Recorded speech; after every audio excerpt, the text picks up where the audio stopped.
My family were not particularly creative. I was the exception. We had a house with a dining room and a front room, and in the evenings the family would watch television in the front room, and I would very often be in the dining room doing my homework. And we had a radio which was given by my grandmother, I guess. Just like one of these big old radiograms that had the proper bass, and I loved the sound of it. And it was, back in the days when, the ration of pop music on the BBC was very small, even before Radio 1 started. And I just love it, just hear as much as I possibly could. And I studied art at school. I was interested. There was no, the study of music did not involve anything to do with any music that I liked. So music was not something that you would have studied at all. Whereas somehow with art you had, artists said things and did things which were more in keeping with the kind of world that pop music inhabited. I don't know how to really describe that. It's like when I was, I can't remember how old I was.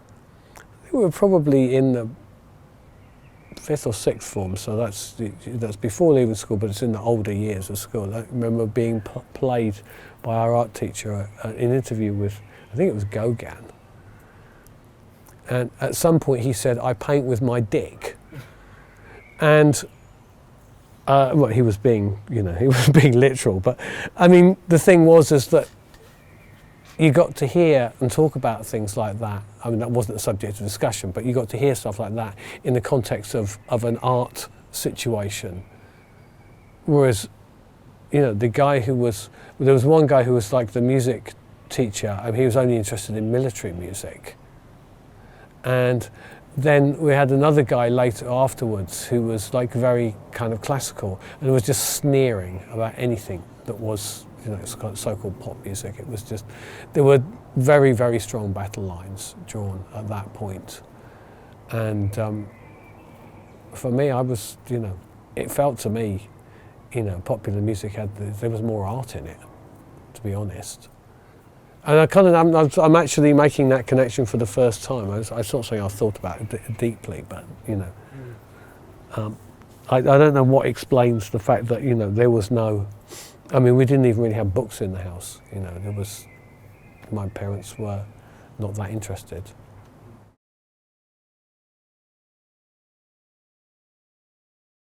Oh, just from a very early age. I mean, things that I kind of. Things I didn't like. I remember we moved to a town called Newbury when I was 7, and I have memories before that time when we were living in a small village in Wiltshire. And I remember when the twist broke, Chubby Checker's song, The Twist. I thought it was terrible. So I really didn't like it at all. But as soon as I heard the Beatles, I loved it. But the first thing, I have said this in interviews before, I remember hearing before we moved, being in a shop and hearing on the radio somebody saying, "This is the sound of the future," and I was already alerted. That sounded exciting, and it was Telstar by the Tornadoes, I guess. It was a Joe Meek production. I didn't know that at the time. All I just knew was it was the sound of the future, and it sounded amazing. It sounded like, this kind of like, now it sounds laughable, but at the time, the future was, in the early 60s, I mean, the future was a very exciting place. And people didn't have any kind of dread. Well, I was too young to know about that anyway, but I mean, there was a naivety about the future. People were excited about the future, I think, in general. So something to be the sound of the future was genuine. It wasn't some kind of massaged kind of phrase you might hear now. I think it was a genuine thing that people just thought there was a sound people had never heard before.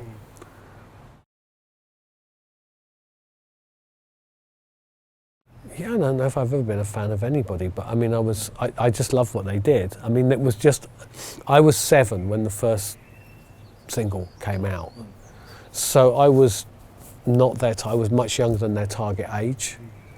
And I've got this thing, at some point, I don't have any time to do it, but at some point I would love to write a book or a treatise or something on the subject of the effect of music on people much, much younger than the target audience. I mean, their target audience would have been, you know, teenagers and people in their early 20s. That's who they would have been going for, because that was what they were. And, you know, they were singing songs about kind of love and stuff which 7-year-olds don't really get. But somehow it spoke to me. It spoke to a lot of people in my generation. I mean, they'd broken up before I left school. You know, so it all happened quite early on in my life. I wasn't, you know, I know people who are like 6 or 7 years older than me who thought the Beatles were just completely uncool and didn't get it, didn't understand it, and weren't interested because they were like a boy band. I mean, I didn't see any of that. You know, I was, you know, when, you know, I was, I think, 12 when Sgt. Pepper's came out. It still seemed to me like an amazing fantasy, you know. You know, we I don't know how to describe it. We kind of imagined that we were able to partake of that kind of lifestyle somehow, but, you know, we were just kids going down the swimming pool. I remember coming home from I guess it was the summer of '67, coming home from the swimming pool with, you know, Lucy in the Sky with Diamonds playing in my head, and a sort of beautiful summer evening, and just, you know, just everything being kind of magical, you know, about it. So it had an incredibly strong impact.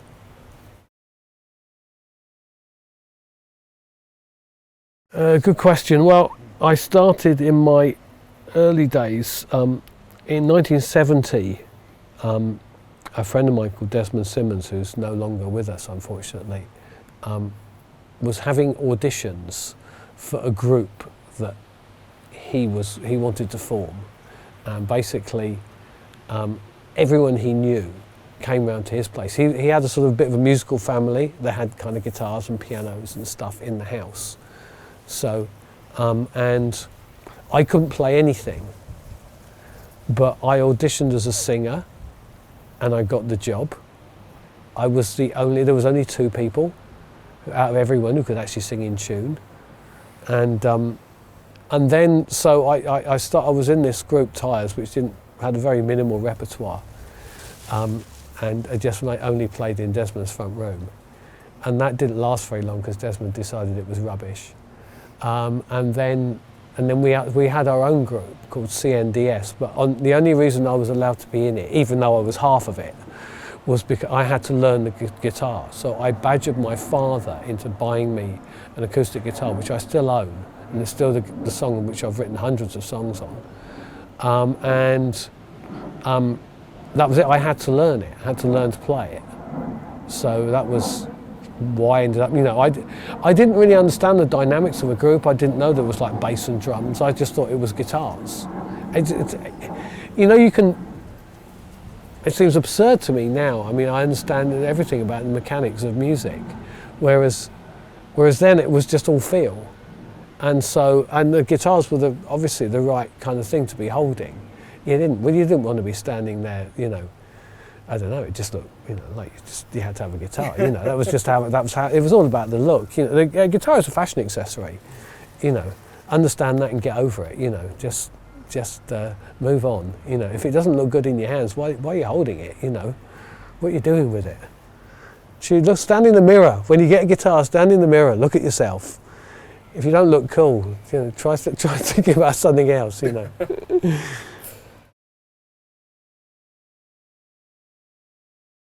Yeah, he was on my first 3 solo albums. The first, 2 of the 3. One of them was just me. But the thing about Des was we kind of connected through music.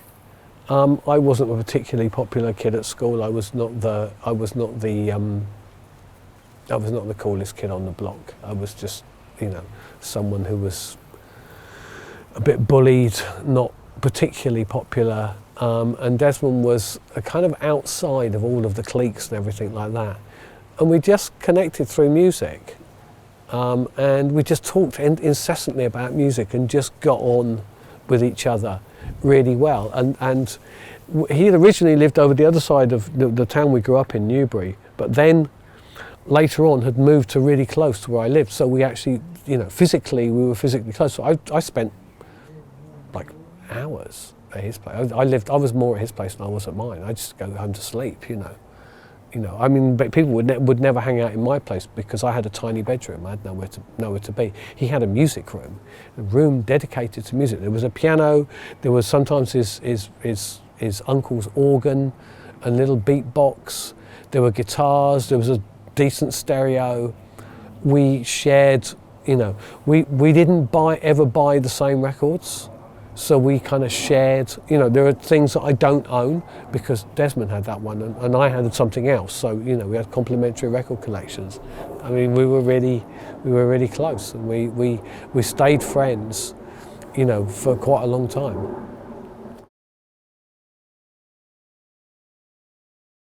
The first song I think I wrote with Desmond was called "Ooh, I Miss You, Babe." And I just play boom, ba boom, ba boom, ba boom, ba boom, ba boom, ba boom, ba boom. Ooh, I miss you, babe. Matt from Wire is amazed that I can remember all these songs that I wrote when I was 16 or something like that. It was rubbish, but and then I kind of it was more kind of, then I got more into playing the guitar, and then Desmond played a bit of a folk style, and I tried to emulate that. And it wasn't until I started writing for Wire that I decided that I was going to cut with everything, including all of the music that I hated, and try and evolve a style that was really my own. And that was, kind of me sitting in my bedroom in North Watford, writing the songs that would end up mainly on Pink Flag. So that was a distinct shift, and it felt like that was, I don't know, in a way that people in their early 20s can feel like they're changing the world and their whole destiny is in front of them. I was, totally pretentious and imagined that I was doing amazing, fantastic things sitting there with my acoustic guitar. And maybe I was, I don't know. I mean, it's just like, I loved the idea of subverting rock music. The thing is, I hate rock and roll. I really don't like 50s music at all. 50s music is not only rock and roll. There is 50s music I do like, but the kind of the sort of Elvis and all that kind of stuff. As a kid, it made me feel ill. I found it so depressing. It was all black and white, or even brown and white. It was all about the past. And what I loved through that period of the middle 60s was the evolution of what is fundamentally psychedelic pop. And I think that's still the core type of music that I like. That's why you can go quite far with that, because it leads in so many different directions. But I think that's kind of, so for me, the writing of Pink Flag was all to do with breaking all of the rules of what rock music was supposed to sound like, and doing quite a lot of, it's a kind of pastiche, but a kind of deliberately humorless pastiche. It's dark. It's a kind of dark pastiche, and not done with any love. Mm-hmm. There are elements of it I know you probably heard this. I mean, Pink Flag is Johnny B. Good with one chord, because I don't like the changes. The changes are horrible. The changes are what make it uninteresting. If it was just literally reduced to a monotone, maybe it would be interesting. The Ramones were really exciting, but in the end, it was still fast rock and roll. Yeah. So I kind of wanted to take it like another stage on, so to sort of take that kind of rock and roll element out of it, just have the driving, the minimality. Actually, in some ways, although I didn't know it at the time, that kind of is almost a sort of krautrock in its kind of concept, the reduction to one chord. It's a very Noi kind of thing. Yeah. It's just it's the rhythm, it's the driving element, Yeah. and it's the one chord. Yeah, it's not those obvious changes. And I think I've still in my life avoided obvious chord changes. I went to art school because I wanted to go to art school. But I didn't succeed to get in anywhere that I really wanted to go. I mean, I did foundation in Winchester, which was a good enough place. My aim was actually to go and do graphic design at St Martin's, which is now Central St Martin's. And I didn't get in. I didn't get into anywhere I applied to. I ended up at Watford, and it was an illustration course. And frankly, you know, I can't really draw, so I'm not sure what I was doing. I was so desperately wanted to continue with that education that it was great to be there, but actually what was interesting about Winchester, and which I wouldn't have experienced anywhere else in the world, was actually the tutors that were there. And so, you know, I mean, especially people like Peter Schmidt. Peter Schmidt was quite kind of special because I know now that his style of work has got some more fashionability now. I think it was regarded as being completely out of time at the time. You know, people were doing either very conceptual stuff or you know, big abstract paintings, and his stuff is intimate, figurative. You know, it's none of the things that were considered, you know, kind of what people were striving for at the time. And there was something slightly sort of quaint about Watford. It was this funny little art school that didn't have a degree course because they were all becoming degree courses at that point. And the guy who was running, this is the rumour, the guy who was running the college left, and his successor, the rumour is that he wanted to screw over his successor, so he let in all these kind of discontents, you know, malcontents and weirdos. Whether that's true or not, I don't know. But it was a funny year. Being at art school, I mean, I can be dismissive and say, you know, what you learn in art school is to, you know, conceptualise and smoke a cigarette in a meaningful way, you know. But I mean, there is a mindset that goes with it, and you know, it's almost so obvious as to not even need mentioning. Anyone that's been to art school knows that you can't get away with zero conceptual basis from what you do. You have to know how to think, and you have to know how to present yourself and to present your ideas to people. And those things exist. And you know, to question at Watford, our art history teacher was a guy called Charles Harrison, who was a member of the Art and Language Group. Yeah. Okay, so most of the people on my course were they were sort of illustrator types. They weren't really interested in art. They were more interested in illustration. I was more interested in art than illustration, to be quite honest. I remember him showing us something and asking us what it was. I think it was something like a piece of reproduction furniture. And I said something like, yeah, that looks like it came from Heels or something like that.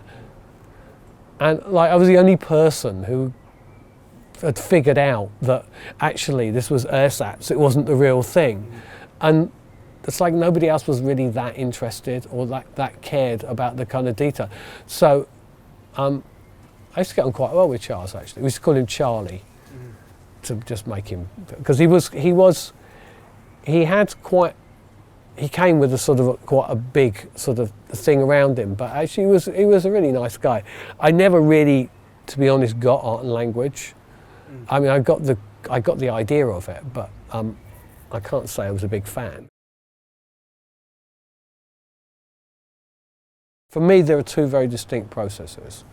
One is actual creating, and that is, I think, almost impossible to describe. It doesn't involve any thinking. of any kind. I mean, I think the actual creative act is almost done as an idiot. You know, it just kind of happens. So it's like, if you say, take something like songwriting, I don't make all music in terms of songwriting, but songwriting is an easy thing to dissect from recording and creating a master from it. I write super fast, really fast. I mean, if I don't have something happening in 2 minutes, then it's not happening. And I do it very occasionally. I mean, I write on acoustic guitar only for wire. With Githead, the music is more evolved as ensemble playing. I don't make solo records. I haven't made a solo record for years, and I don't have any plans to make any. Not that I would rule it out completely, but I'm more interested in collaboration than in any other kind of. You know, I could do everything on my own, but why? Mm-hmm. You know, I think collaboration is more interesting. So I mean,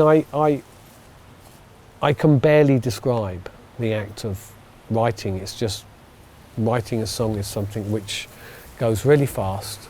I don't even touch the guitar when I'm not. I don't touch the guitar if I'm not using it for something. So if I'm recording with a guitar, I use it. If I'm playing a gig, I use it. If I'm rehearsing it, I use it. If I'm writing a song, I use it. Other times, no. Don't practice. I've never practiced, ever. I'm still a rubbish guitarist. I'm very lazy with lyrics, with writing lyrics. So I'll always start with the music. And if I've got somebody else's lyrics, i.e. Graham's, then I'll just use those. If I can get them to fit. If I can't get them to fit, then I might have to write my own. I'll have an idea about how I want the melody to go and how I want the vocal part to go. I can describe, I mean, I had to write, why I just did a bunch of recording the week before last. Okay, well, yeah, the week before last. And I didn't think we had enough material, so I decided in the 3 weeks, a month before the sessions that I was going to write 10 songs. I ended up writing, because I've got Graham's lyrics very late, ended up probably writing about 12 or 13. But then the previous time I'd written any songs had been last September. Again, to put some new songs into the wire set. I don't do, unless I've got a reason for doing it, I won't do it. I don't just sit every day and write a song. I wouldn't have anything to say. And I need to be excited by it. I need to feel like, you know, yeah, that's quite a good thing. And then if that was like, you know, that's the process of then, you know, the process then that goes on is recording, and that I think nowadays, I mean, the 3 projects that I've been working on recently, so that's Wire, Githead, and Malka, her records. They are all, for the most part, recorded in proper recording studios. We go somewhere else to record. They're done by different methods, but in the end, what you've got is a multi-track recording in Pro Tools, and then I work quite slowly and painstakingly on those. I try to make something from the recordings which is both transparent to the original intent, but somehow kind of subtly worked in a way that worked and edited in a way that it makes sense as a piece of music. And so, I mean, with Githead, we're just finishing up a Githead album now. We went full ensemble as the band with 0 preparation to Rockfield, which is also where Wire have recorded 2 albums now, and just played for 3 days. And out of that, we've edited pieces, and it's mainly Malka's singing on it. With Malka's records, again, we went with her album, we went with zero preparation again to a smaller studio, just the 2 of us, and just played. It's kind of an interesting, I kind of like that idea of doing it. I would never do it with Wire, because Wire requires a different approach. The approach with Wire is I come with songs, Yeah. and then there are Graham will bring something usually, but the majority of the material I come with songs, and the band learn the songs, and it's the meeting of the band and the song, which is the thing I'm interested in for the recording. So that's that's the exciting part. So actually, for what we just did, we did 15. I think there were 15 new songs, of which the band were only familiar with 2. So they'd never heard anything before. So I just played them, I just do a demo, just me playing the guitar and singing, play that, and then everybody learns it, and then we record it. A couple of takes to kind of get it. And so they have that kind of, and I don't give any instruction. Like, you need to play this guy, unless I think it's like completely, it goes the wrong speed or the wrong kind of feeling to it, but not about notes or anything like that. You can just say, well, that bit's G and that bit's D, just simple instructions about what area to be in, and then people just play what they feel, And so it's something which starts quite small, and the idea is small, it expands a little into just it being me singing a lyric and playing guitar, and then the thing expands kind of like, it's almost like a, I don't know, expansion of the universe, into like a full-blown piece, and then from there, then I work on that, I make it sound the best that I can, and then we look at adding additional parts or whatever that's needed to build the arrangement or whatever, and ultimately that leads to a mix and a song, and an album. That's very much since Red Bark Tree. Red Bark Tree was a kind of quite a turning point record. I mean, Send, which was the album that, Send and Object 47, although they're very, very different records, were made much more assemblage style, which is more kind of a hangover from the 90s, kind of, it's what I call hip hop. Basically taking bits of audio, although it's people playing, and then sort of putting them together into an assemblage rather than it being based on ensemble playing. I think it's much more. The thing is that you hear it when people make records who don't really have a band or an ensemble to work the pieces out. You hear it. I mean, it can be an interesting effect, and it's a great way for doing like a loop and something which goes on sounding good, but you want it to sound completely different. Then natural changes are very, very hard to do, and with a group of people, you can do 1, 2, 3, 4, and everybody changes.